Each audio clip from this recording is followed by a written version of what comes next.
ओम नमो भगवते वासुदेवाय, ओम नमो भगवते वासुदेवाय। श्रीमद् भागवतम चौथा कैंडो 21वां अध्याय और 12वां श्लोक। तो पृथु महाराज का बहुत ही भव्य स्वागत हुआ। उसके बाद में विदुर जी ने पूछा कि मैं और सुनना चाहता हूँ इनके बारे में। तो मैत्रेय ऋषि उनको बताने लगे कि विदुर जो है, जो पृथु महाराज हैं, गंगा यमुना के मध्यवर्ती भाग में इन्होंने अपना चलाया और बहुत ही ऐश्वर्य था उनके पास। सर्वत्रास्खलितादेश सप्तद्वीपे कदंडधृक् अन्यत्र ब्राह्मण कुलादंत्री दन्यत्राच्युत गोत्रतः। महाराज पृथु अद्वितीय राजा थे और इस भूमंडल के 7 द्वीपों पर शासन करने के लिए राजदंड धारण करने वाले थे। हाँ, ये भूमंडल कैसा है? क्या बोला? कैसा भूमंडल है? ध्यान से सुनो। कैसा भूमंडल है? 7 द्वीपों वाला। सुना है आपने? ज्योग्राफी पढ़ी है? 7 कॉन्टिनेंट्स हैं। बताइए कौन कौन से? एशिया, यूरोप, अफ्रीका, हाँ, north America, south America, Australia को ओशेरिया भी कहते हैं ना। ऑस्ट्रेलिया आसपास के हो गए पूरे। अंटार्कटिका बोला ना उसने। 7 हो गए, एशिया हो गया। तो ये 7 कॉन्टिनेंट जो हैं इंसान को कब पता चले होंगे? जब उसने ऊपर से देखा होगा। आप ऐसे बैठे बैठे देख सकते हो? मतलब बताओ कितनी दूर तक देख सकते हो आप? जैसे आप माना 2 किलोमीटर 5 किलोमीटर, तो आप कहोगे मैं ट्रैवल तो कर ही सकता हूँ ना बैलगाड़ी में या किसी में। तो आप जाओगे एक समय पे आप रुक जाओगे। कब रुक जाओगे? जब समुद्र आ जाएगा। अब आपको पता चलेगा इस समुद्र के पार क्या है किसी भी तरीके से। तो फिर आप कैसे पता लगा सकते हो? फिर 6ठी क्लास तो इंसान को पता कैसे चला होगा? फिर वो कौन था? वास्को डी गामा था? क्या था पता नहीं है? कोलंबस या वास्को डी गामा, दोनों ही हैं। तो इन्होंने समुद्री यात्राएं करी। तो हमारे वो कई बार बताते हैं ना को पहले, जैसे कि ये ज़मीन कैसी है आपकी? ये एक तो पहाड़ी एरिया होता है। पहाड़ी एरिया कैसा होता है? ऐसा। और हमारा एरिया कैसा है? फ्लैट है। तो क्योंकि ये हमें फ्लैट दिखता है हमेशा, तो इसलिए इंसान ने ये सोचा कि पृथ्वी भी कैसी है? ऑब्वियसली जहाँ आप जाते हो फ्लैट ही दिखती है। आपने कोई ऐसी जगह देखी जहाँ पृथ्वी ऐसे ऐसे घूम रही है नीचे को? ये है, ये गोल है, गोल है ना ये। तो आपने पृथ्वी का ये हिस्सा देखा है कभी? ये वाला नहीं देखा? देखा किसी ने? देखा है? ये इन्होंने देखा है जी। हाँ, देखा है? तो ये हिस्सा किसी ने नहीं देखा ना, गोल। तो गोल हिस्सा है तो दिखना नहीं चाहिए कहीं।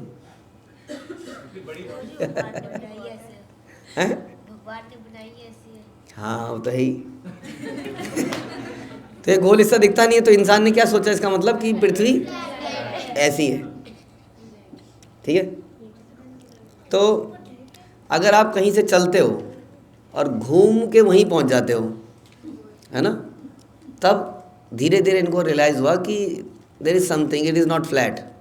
हाँ, क्योंकि फ्लैट चीज़ का अंत आना चाहिए और उसका अंत ही नहीं आ रहा है कोई। अब गोल चीज़ का अंत आ सकता है? हाँ, बिगनिंग और एंड होता है गोल का। गोल की कोई बिगनिंग है, कोई अंत नहीं। यहाँ से चले, यहाँ से घूमते घूमते घूमते घूमते अरे वहीं पहुँच गए। जैसे दिल्ली की रिंग रोड। हाँ, आप एक जगह से चलोगे पूरी दिल्ली घूम के अरे वहीं पहुँच गया मैं तो, क्योंकि गोल है। और जब ऐसा होने लगा तब धीरे धीरे उन्हें समझ में आया कि ये फ्लैट तो नहीं है, नहीं तो कोई तो ऐसा एंड होता जो यहाँ के बाद पृथ्वी ख़त्म, वो नीचे गिर गए। तो ऐसा हुआ नहीं। तो धीरे धीरे उनको समझ में आया। फिर सैटेलाइट्स बनी तो देखा अच्छा ऐसे है, ये अलग है, ये अलग है, ये अलग है, इतने समुद्र हैं, 7 समुंदर है ना, 7 समुंदर। तो धीरे धीरे समझ में आया इंसान को कि कितने समुद्र हैं और कितने। लेकिन अब ये भागवतम है। अब ये जो भागवतम है, चैतन्य महाप्रभु 500 साल पहले थे, 535 समथिंग, तब तो भागवत पढ़ ही रहे थे। इसके तो प्रमाण ही है इतने सारे। और उसके पहले कितने प्रमाण मिल जाएंगे हमारे, उसके पहले के ये हमारे रामानुजाचार्य, हाँ, मध्वाचार्य, ये तो बहुत पुराने हैं। ये तो भागवत वगैरह इन्होंने तो सब कर ही था, तो काफ़ी पुराना हो गया ग्रंथ रीसेंट स्टडी के हिसाब से भी, अगर वो सबूतों के हिसाब से देखा जाए तो। और ये जो घटनाएं हम आपको बता रहे हैं, ये शायद 1400 सदी में या समथिंग ऐसा मालूम चला कि ये 7 कॉन्टिनेंट्स हैं। उसके पहले सब फ्लैट है, जैसा हमारा फ्लैट है। तो आप सोचिए कि एज अगेंस्ट दिस 600 साल जिसमें कि साइंटिस्ट ने बोला कि ऐसा है, उसके पहले इस ग्रंथ में ऑलरेडी लिखा हुआ है कि महाराज पृथु अद्वितीय राजा थे और भूमंडल के 7 द्वीपों पर शासन करने के लिए राजदंड धारण करने वाले थे। लिखा है, अपने मन से तो नहीं बोल रहे हम। देखिए सुनिए, सर्वत्र अस्खलित आदेश सप्त द्वीप एक दंड धृक, सप्त द्वीप इसमें लिखा हुआ है।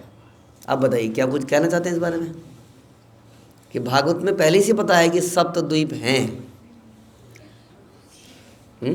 क्या साबित होता है इससे? क्या भागवत में ऑलरेडी सारी नॉलेज है, लेकिन क्या हुआ कि हमने रिसर्च कहीं और कर दिया। अब अगर कोई इस बात को थोड़ा सा गहराई से ले ले कि भागवत इतना इंपॉर्टेंट है कि इसमें तो हमें तो अब पता चल रहा है, इसमें पहले से पता है, तो लाखों करोड़ों रुपया लोग खर्च कर देंगे इसी भागवत या ग्रंथों के रिसर्च करने में, जो कि विदेशी लोग शायद कर रहे हैं, ऐसा सुनाई देता है कई जगह पर। वो डीप में जाना चाह रहे हैं, कुछ तो रहस्य मिलेंगे। प्रॉब्लम यह है कि इससे भी वो सांसारिक प्रॉब्लम ही सॉल्व करना चाह रहे हैं, ये रिसर्च करके भी। ये प्रॉब्लम है, इसलिए वो क्या कहते हैं उसको, आयुर्वेद और बाकी वेदों में घुस रहे हैं अंदर, कोई क्लू मिलेगा जिंदा रहने का वगैरह वगैरह। लेकिन आप सोचिए कि कितनी अजीब सी बात है, कि आपको हैरानी होनी चाहिए इस बात को सुन के, लेकिन जब डल दिमाग होगा तो, जिसका दिमाग यहाँ तीव्र बुद्धि वाला होगा ना आप में से कोई, उसको ये बात हमेशा ज़िंदगी भर घुस जाएगी उसके दिमाग में कि अगर मैं पढ़ना चाहिए तो ऐसा ग्रंथ पढ़ना चाहिए जिसमें ऑलरेडी ऐसी चीज़ें लिखी हैं जो हमारे साइंटिस्ट को पता तक नहीं है। बोलिए, खलबली होती है दिमाग में? नहीं होती है, सड़ चुका है दिमाग हमारा। वैसे ही हम बताते हैं, पता नहीं, मेरे को तो वही पुराने एग्जाम्पल हमेशा अच्छे लगते हैं, क्योंकि मेरे दिमाग से वो कभी नहीं निकलते, कि हाउ कैन इन भागवतम ये बताया जा सकता है कि बच्चा कैसे बड़ा होता है। जब मैंने पहली बार सुना, मैं तब से लेकर आज तक इस एग्जाम्पल को बार बार बोलना चाहता हूँ कि बताइए। वो हमने सुना था कि जब कुश्ती लड़े या धोबी पछाड़ या कुछ भी करें, जो दाव चलता है ना, ज़्यादा दाव ट्राई करने की ज़रूरत नहीं है। वो याद है ना वो स्टोरी उस बच्चे की, उस एक दाव से वो पिट रहा है ना, तो उसको उसी को मारो पहले उसी को। हमारा थोड़ा ऐसा बन चुका है, नहीं ये तो पुराना हो गया, कुछ और। पहले एक चीज़ का आंसर दो आप, तब हम दूसरे पे जाएंगे। जब लोग आपसे डिबेट करेंगे तो लोग आप किसी का बात का जवाब दे दोगे तो भाग के फटक से दूसरा क्वेश्चन रेज करने का प्रयास करेंगे। उसको पहले इसका जवाब दिया दो भैया, कैसे इसमें लिखा है ये बताइए आप। जब आपकी अल्ट्रासाउंड टेक्नोलॉजी 100 साल पुरानी है, मे बी वटेवर, हाँ, उसके बिना कौन बता सकता था कि अंदर बच्चा कैसे डेवलप हो रहा है? कौन बता सकता था? लेकिन डल दिमाग है ना हम लोगों का, ना तो हम एक्साइट होते हैं ना हम दूसरे को एक्साइट कर सकते हैं। हाँ, जस्ट लाइक डेड बॉडीज़। और वैसे ही ये एग्जाम्पल है कि इसमें कैसे कोई लिख सकता है 7 द्वीप, 8 द्वीप नहीं लिख रहा है, 6 द्वीप नहीं लिख रहा है, 7 द्वीप ही लिख रहा है। तो ये सब सोचने की बातें हैं। तो इसलिए ये ग्रंथ जो है साधारण ग्रंथ नहीं है, ये भगवान द्वारा लिखे गए हैं, इसी से साबित होता है। कोई ये समाज है, कोई वो समाज है, वो कहते हैं भागवत किसने बोली, वेद ही वेद है बस। तो ये हाउ कम कि इस वेद में, इस ग्रंथ में ये चीज़ लिखी गई है।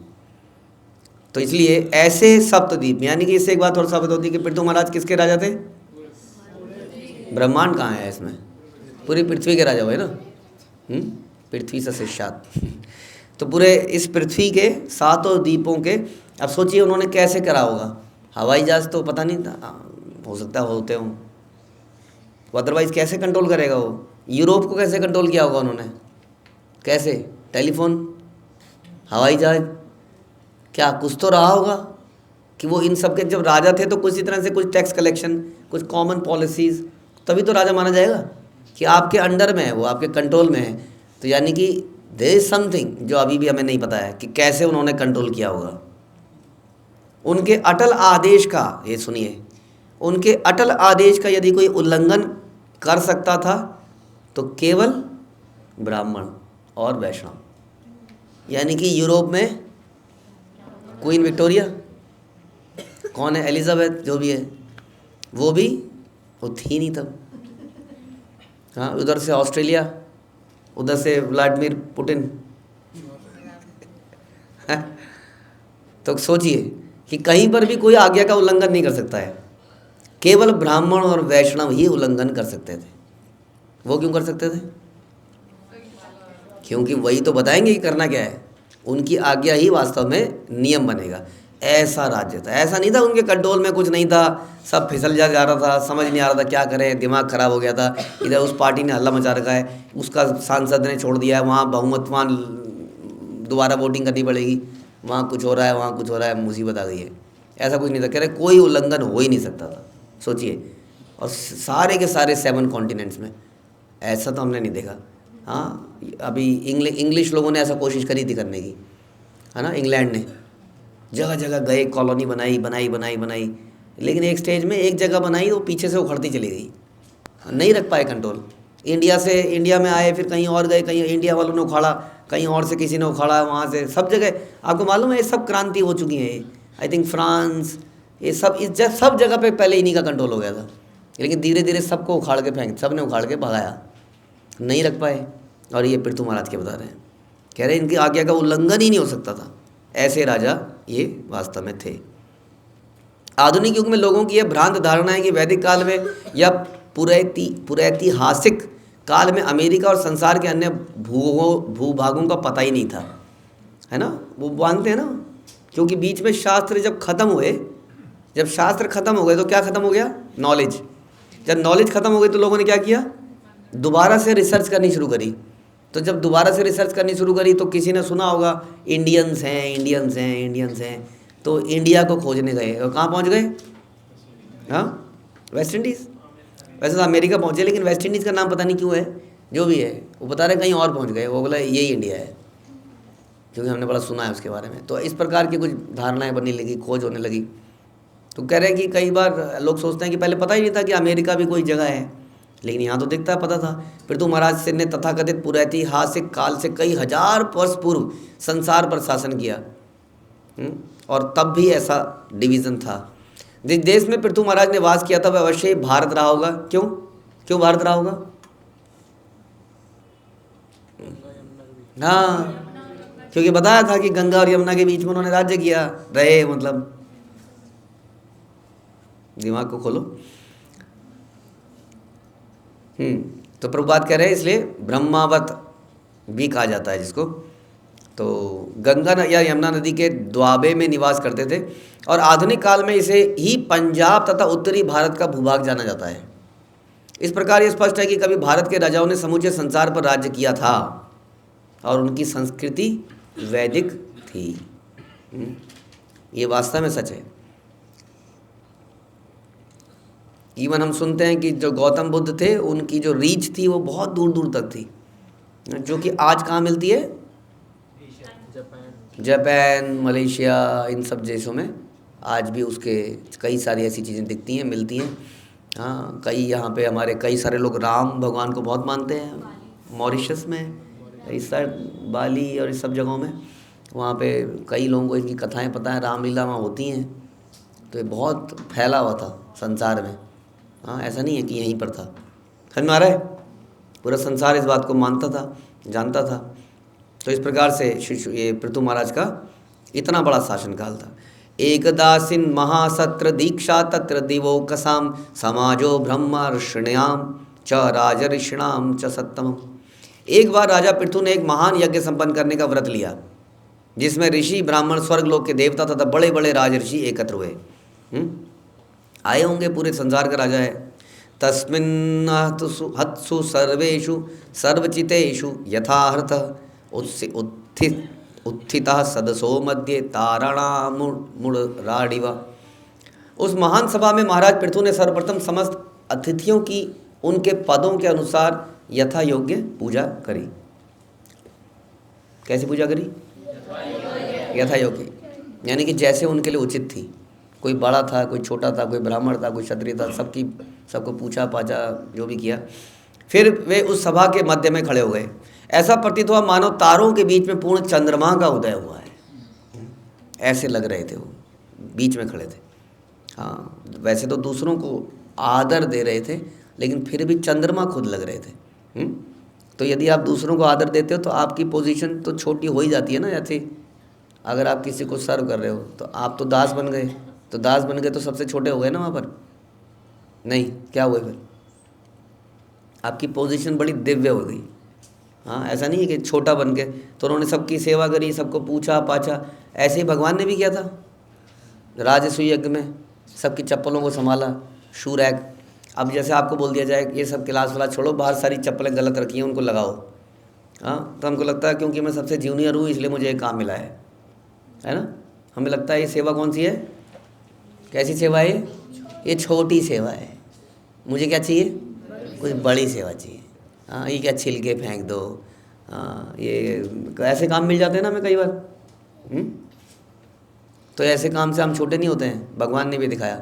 और यहाँ पृथु महाराज सबकी सेवा करी, लेकिन फिर भी कैसे लग रहे थे, बीच में खड़े हुए चंद्रमा की तरह चमक रहे थे, सब तारे लग रहे थे। सोचिए, सेवा करके भी। प्रांशु पीनायत भुजौ गौर कंजारुणेक्षण सुनास सुमुखा सौम्य पीनांस सुद्विजस्मिता। राजा पृथु का शरीर अत्यंत ऊंचा था, पुष्ट था, उनका रंग गोरा था, उनकी बाहें पूर्ण और चौड़ी और नेत्र उदीयमान सूर्य के समान थे। उनकी नाक सीधी, मुख अत्यंत सुंदर तथा व्यक्तित्व सौम्य था। मुस्कान से वो युक्त उनके मुख में दांत सुंदर ढंग से लगे थे। बढ़िया है। इतना सुंदर शरीर क्यों है इनका? क्योंकि ये भगवान है।